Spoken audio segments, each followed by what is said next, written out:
Aujourd'hui, nous allons voir la marche. Donc, pour cet exercice, nous allons mettre nos deux pieds parallèles sur une même ligne.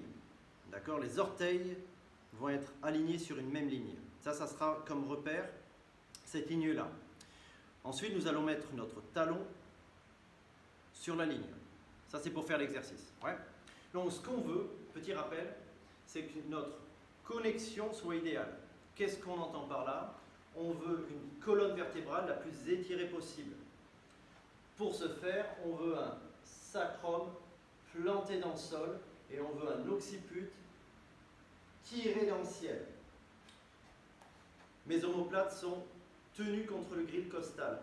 Ce qui se passe, c'est que ma ceinture pelvienne, elle est ouverte devant, plantée derrière. Ma ceinture scapulaire, elle est ouverte devant, plantée derrière. Ouais.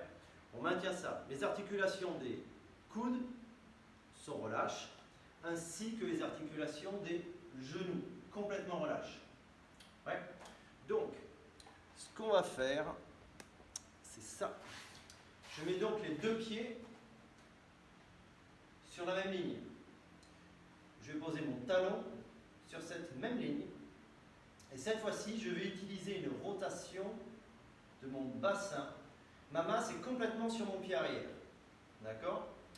Et pour amener ma masse sur le membre inférieur gauche, pour moi, qui est à l'avant, je vais tourner mon bassin. Ouais? Donc, je vais tourner mon bassin. Tourner mon bassin. Tourner mon bassin. Alors, quand je dis tourner, ce n'est pas physique. Non, le bassin il est en place. Ce qu'on veut, c'est une rotation interne. Cette rotation interne, c'est celle qu'on a utilisée pour aller au sol, par exemple. On a tourné notre bassin, tourné notre bassin, tourné notre bassin, tourné notre bassin. Et du coup, ça donne exactement, vous voyez, l'exercice qu'on est en train de faire à propos de la marche. D'accord?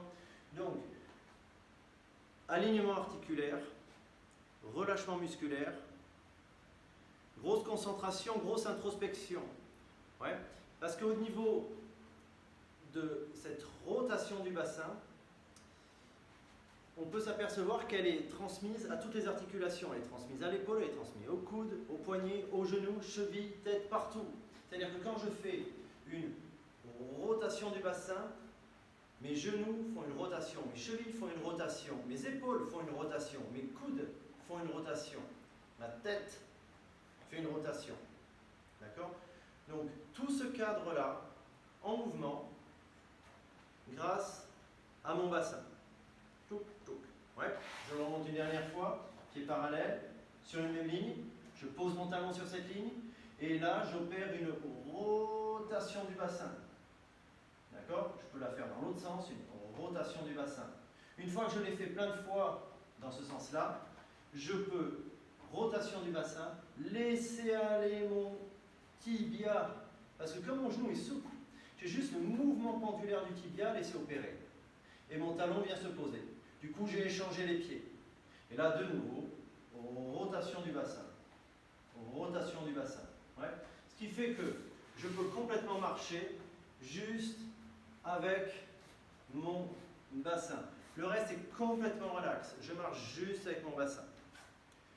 Voilà pour aujourd'hui la marche en maintenant le cadre et avec comme moteur principal, j'aurais assez dit, le bassin. Voilà, bon entraînement.